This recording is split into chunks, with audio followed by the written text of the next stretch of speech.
देश का खबरदार पर या देवी सर्वभूतेषु विद्यारूपेण संस्थिता। जनता की समस्याओं पर लापरवाही नहीं होगी बर्दाश्त, प्रभारी विजय शाह। आइए देखते नारद न्यूज 24 की रिपोर्ट।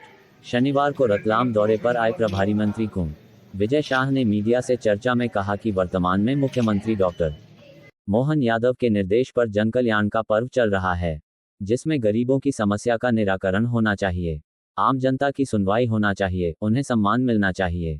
यदि जनता से सही व्यवहार नहीं हुआ और समय पर काम नहीं हुआ तो अधिकारी से बाबू बन जाओगे। प्रभारी मंत्री को संदेश देना होता है, वह आज मैंने दे दिया है।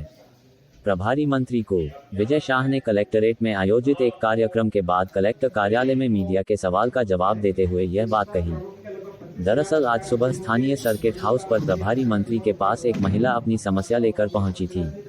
प्रभारी मंत्री ने उसे नायब तहसीलदार के पास भेजा था, लेकिन अधिकारी द्वारा प्रभारी मंत्री के निर्देश के बाद भी ठीक से सुनवाई नहीं की गई। जब ये जानकारी प्रभारी मंत्री को मिली तो उन्होंने तत्काल नायब तहसीलदार को हटाकर कार्यालय में अटैच करने के निर्देश दे दिए। इसी संदर्भ में प्रभारी मंत्री ने पत्रकारों के सवालों के जवाब में कहा कि प्रभारी मंत्री को संदेश देना होता है, वह आज मैंने दे दिया। यदि जनता से सही व्यवहार नहीं हुआ और समय पर काम नहीं हुआ तो अधिकारी से बाबू बना दिया। रतलाम के नमकीन क्लस्टर से संबंधित पूछे गए सवाल के जवाब में प्रभारी मंत्री ने कहा कि रतलाम के नमकीन को लेकर कलेक्टर से आज ही चर्चा हुई है, योजना बनाने के निर्देश दिए गए हैं। मैं कोरी वाहवाही नहीं लूटना चाहता, योजना बन रही है, उस पर काम होगा। मीडिया के सवाल के जवाब में प्रभारी मंत्री ने कहा कि पिछली बार के दौरे पर आम जनता की समस्या के निराकरण के लिए प्रभारी मंत्री की खिड़की शुरू की गई थी। आज मैंने उसकी समीक्षा है। जो आवेदन आए हैं उसमें से कई का निराकरण हो चुका है, जो पेंडिंग है उन्हें 31 मार्च तक निराकरण करने के निर्देश दिए हैं।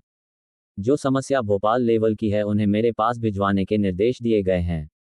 आरटीओ के पूर्व कर्मचारी सौरभ शर्मा की संपत्ति और उसके पास से मिले पैसों से जुड़े प्रश्न के जवाब में प्रभारी मंत्री ने कहा कि केंद्रीय एजेंसियां मामले की जांच कर रही है, बड़े लेवल पर जांच हो रही है, जो दोषी होगा उस पर कार्रवाई होगी।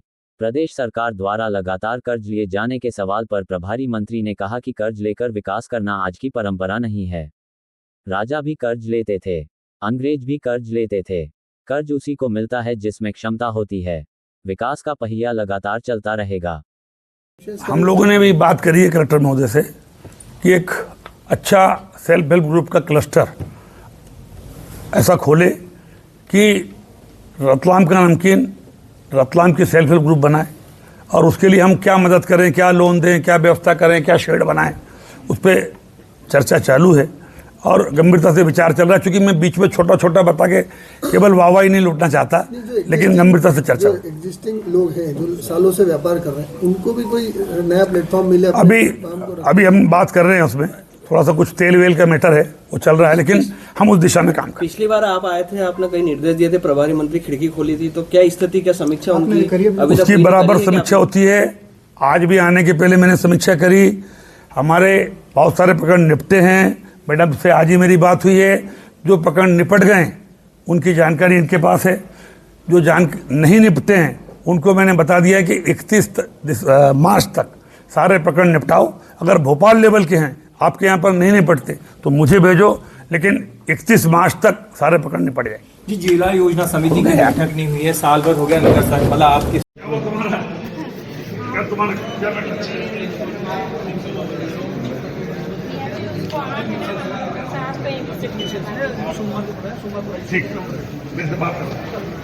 देश की आजादी के बाद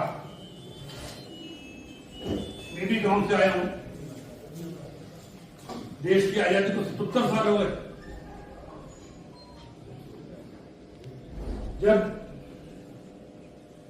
मेरे घर को बढ़ाने की बात आई, कच्चा घर था उसको पक्के बनाने की बात आई, मैं अपने घर से शुरू कर रहा हूं।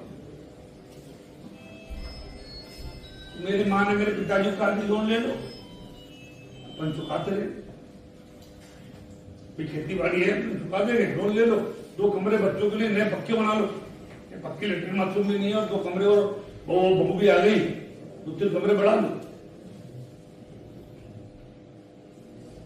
बैंक वालों को हमने जब बुलाया तो सर सॉरी, ये इस मकान पे हम लोग नहीं दे सकते। बोला क्यों नहीं दे सकते भाई, मेरा परदादा दादा ये हमारा ये गिरवी रख ले। बोले आपके मकान की कोई वैल्यू नहीं भाई, इतना बड़ा घर बना है और मैं तो केवल 10 लाख मांग रहा हूं। बोले 1 लाख नहीं दे पाए। आप समझ रहे बात? अगर किसी के बच्चे को तुम ध्यान रखना होगा, देखा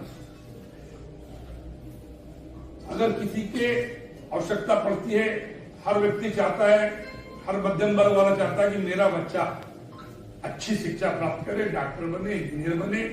हम लोन लेके भी बच्चे को पढ़ाएंगे। वो अपने मकान को जब बैंक में जाता है और बोलता भाई 5 लाख का लोन दे दे, 2 लाख का लोन दे दे, ये हमारा पक्का मकान हमारे गांव में बना, उस पक्के मकान को भी कोई बैंक वाले हैं क्या? बैंक वाले नहीं।